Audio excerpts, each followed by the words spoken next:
Hey guys, I'm Erin, also known as the Blonde Broker. I am one of the co-founders and CMO at Insight, and I'm excited to be doing this with the whole team. I have been in a lot of different industries, worn a lot of hats. I was an electrical engineer in college. That was my first job. Out of school, then I actually went and worked at on Wall Street. So lived in New York for a little bit doing some traditional finance, got into crypto, have been a gamer my whole entire life. And so with all the different things I've done, I kind of became a content creator and now influencer, and have done marketing my entire life. That's what I'm really passionate about. So for marketing, this just made sense. I've worked with a ton of brands as well as building my own brand myself, becoming the Blonde Broker, growing up to over 100,000 followers across my platforms, helping educate women and the younger generation to get into finance, to learn about investing. I think it's very important that you're able to take control of your own wealth, break the 9-to-5 stereotype and build something. That's what I love doing, love teaching, love educating, and I think content creation is a big part of that, and also marketing. So when it comes to building brands or a company that is really wanting to expand their business, I think they kind of lack on the storytelling aspect. I love to pull founders off to the side to tell them about where the inspiration came from behind the product, because a lot of it is just pushing as much as they can about their company and their product on the internet. Not everybody wants to see that, right? They want to know where you came from, see if you're actually genuine and care about the quality of your product, your community, and so definitely storytelling, I think, is a very crucial point of growing any type of company, or just when it comes to marketing in general. So that's what I think people don't really tend to do, and that's why we like to bring them into the spotlight and get people out there more comfortable.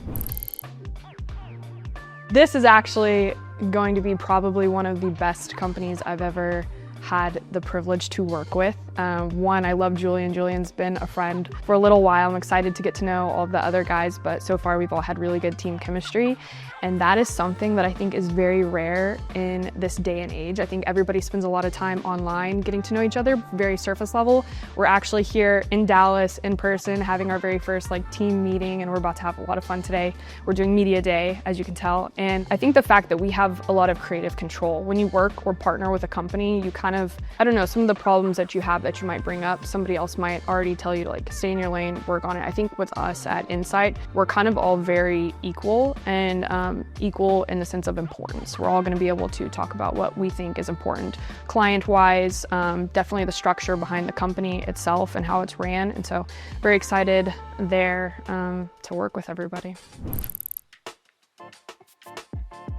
A lot of other agencies, when it gets towards the end of a campaign with a client, they'll just send them a very basic template of here's what we did, here's the numbers that we reached, hope you're happy, instead of, I think, consistently following up with the client, doing check-ins, receiving the correct feedback so that they can adjust part of their processes and strategies to kind of implement whatever the campaign may be.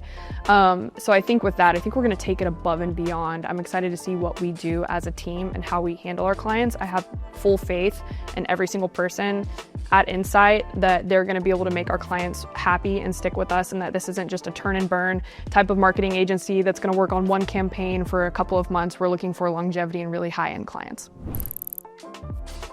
Probably Sour Patch Kids. Recently just went pro in fighting and MMA. That's something that not a lot of people know, but I do train. Just won my first pro fight in Singapore last September. So looking to take another fight. I think I might do some of the influencer boxing matches like Misfits or CFN. You might see me in a couple of months. So I've been training for a while for that, but I actually love combat sports, anything that has to do with working out, but there's just something about hitting someone in the face that feels really good. And all the boys here will be learning how to box and fight and train. I'd probably have to say League of Legends. It's super toxic, but that might be my favorite game. Grew up on World of Warcraft and Call of Duty, played every single Call of Duty. This one sucks right now. But I always find myself going back to League of Legends, even though it raises my blood pressure.